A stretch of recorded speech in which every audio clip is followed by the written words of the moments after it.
Hey, j'espère que vous allez bien. Aujourd'hui, on se retrouve pour mes 5 dernières lectures, partie numéro 10 milliards. Je suis trop contente aujourd'hui de vous retrouver parce que j'ai que des bonnes lectures sauf une déception. Ouais, j'ai une déception et après le reste, c'est que des bonnes lectures. Donc honnêtement, j'ai hâte de vous en parler. Donc c'est parti, on commence maintenant. On va aller droit au but, hein. On va commencer avec la déception, comme ça on terminera que sur des pépites. Premièrement, j'ai lu Killing November de Adriana Mater et franchement, j'ai pas aimé. Bah logique, j'ai dit que c'était une déception, attendez-vous pas parce que voilà. Donc en fait, vraiment, j'ai pas trop aimé dans le sens où le livre est long, mais je me suis enfin franchement, je suis désolée hein. C'est méchant, mais je me suis ennuyée en fait quand je lisais ce livre, je me suis ennuyée un petit peu.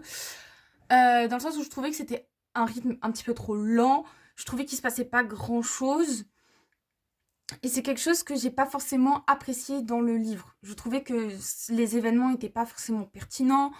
Il y avait beaucoup de personnages dans ma tête, j'étais limite perdue avec les personnages.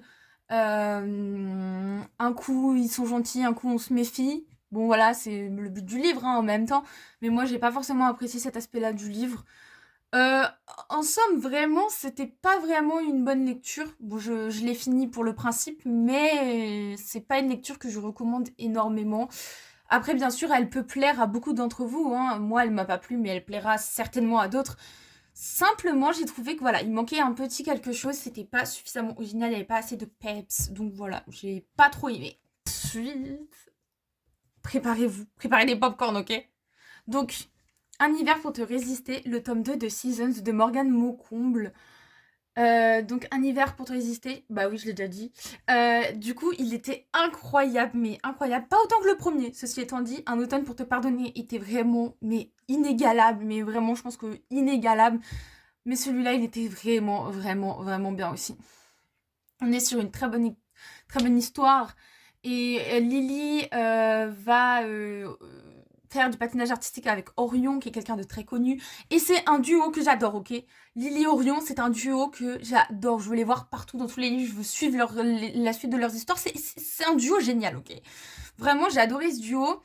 Les personnages sont hyper attachants dans ce livre. On s'attache très vite aux personnages. Une fois qu'on rentre dans le rythme, on n'arrive plus à s'arrêter de tourner les pages.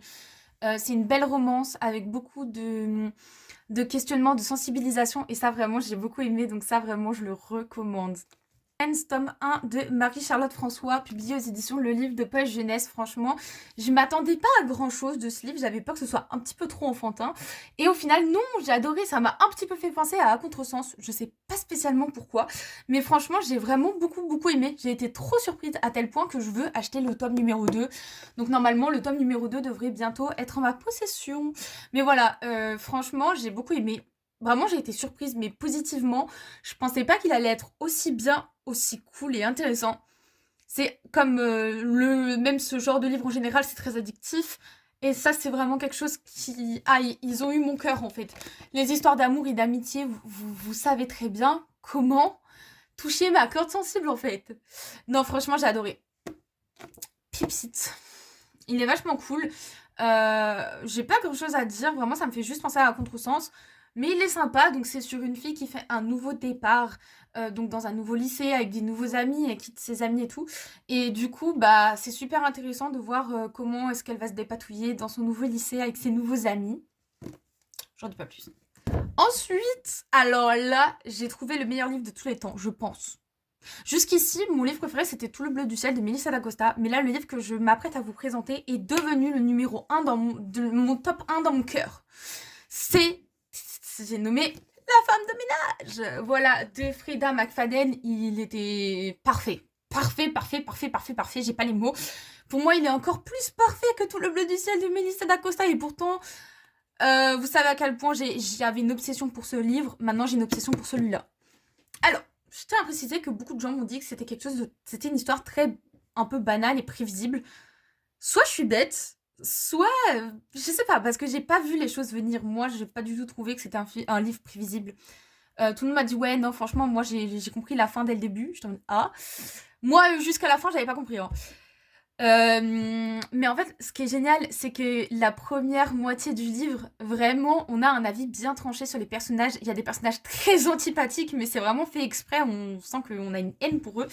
Et en fait, milieu du livre, boum, retournement de situation. Et là, en fait, on change complètement d'avis sur tous les personnages du livre. Et c'est ce retournement de situation, ce coup de théâtre qui m'a eu, en fait. Je l'ai dévoré en même pas 3 heures. Je n'ai pas pu le lâcher de la journée. J'avais qu'une seule obsession, c'était vraiment de le lire et de continuer à le lire. À savoir que ça fait très très très très très longtemps que je n'ai pas autant aimé un livre, que je n'ai pas eu autant une obsession pour un livre. C'est très rare en général, mais là mais j'ai même pas les mots. C'est une des premières fois que je ressens ça. L'autre fois où j'avais ressenti vraiment cette obsession pour un livre, c'était justement avec Tout le bleu du ciel. Et là, j'ai de nouveau ressenti cette sensation, ce sentiment. C'était vraiment, mais alors vraiment génial. Je n'ai pas pu le lâcher jusqu'à la fin. J'ai adoré la fin qui est, je trouve, assez symbolique. Voilà, franchement, en fait, c'est une pépite. Il y a une vibe qui est géniale. On parle de plein de choses, surtout un peu de santé mentale, et c'est super important. Et franchement, j'ai adoré ce livre, il en vaut le coup. Alors, il y en a qui disent qu'il est overrated, moi je trouve pas, je trouve qu'il vaut sa hype, vraiment, il est génial, donc s'il vous plaît, lisez-le. Maintenant, j'ai le tome 2 en ma possession, je l'ai toujours pas lu, mais j'ai juste peur d'être déçue en comparaison, vous voyez. J'ai juste peur d'être un petit peu déçue, mais bon. Si je n'essaye pas, je peux pas savoir. En tout cas, je pense que rien ne sera jamais à la hauteur de ce livre-là, parce que franchement, celui-là, il m'a coupé le souffle. Je pense que c'est dit, je l'aime. C'est Je m'attendais à tout sauf à nous de Élodie Garnier. Alors ce livre-là, je le connaissais pas du tout. C'est publié aux éditions HarperCollins Poche. Et en fait, je l'ai eu dans une offre de livres de poche achetés, un offert. Donc je l'ai eu gratuitement. Et je vous avoue que quand je l'ai choisi, il me tentait pas trop. Mais il n'y avait juste pas le choix en fait. Dans les livres offerts, il n'y avait pas trop de choix. Donc j'ai pris celui-là en me disant que bon, j'allais tenter de tous les cas. Il m'était offert. Heureusement que je l'ai pris. Il était génial. Il était trop bien. Je l'ai lu en quelques heures, encore une fois.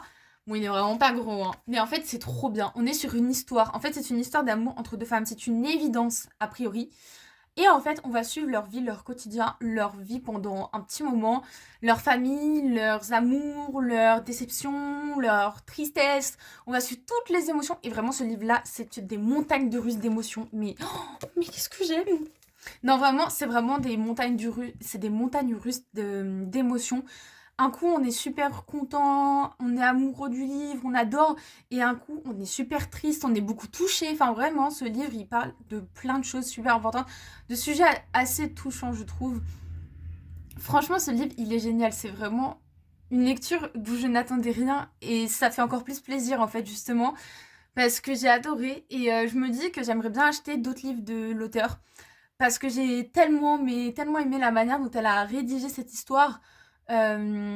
C'était génial, on est sur une famille recomposée, a priori parfaite, tout le monde adore cette famille, tout le monde sait que ces deux femmes sont le couple parfait et au final on se rend compte que bah il y a des petites choses qui vont pas comme dans tous les couples, j'imagine. Mais franchement, celui-là, il vaut trop le coup. J'espère que vous aurez la chance de le découvrir parce que selon moi, j'en avais jamais entendu parler et pourtant il vaut le coup. C'est pour ça que je suis très contente d'en parler sur ma chaîne et en espérant que ça puisse vous aider à trouver une pépite de livre parce que franchement je le recommande pardon avec grand plaisir. Voilà, j'ai fini mon petit top de mes 5 dernières lectures avec seulement une déception à la clé. Oula, il y en a un, il est à l'envers. Une déception à la clé et le reste que des pépites. Donc franchement, je suis trop contente de vous avoir présenté tous ces livres-là. Bon, autant vous dire que Killing November, je ne lirai pas. Hunting November, je ne lirai pas la suite. Mais si jamais vous la lisez, je serais curieuse de savoir si vous avez aimé. Bye!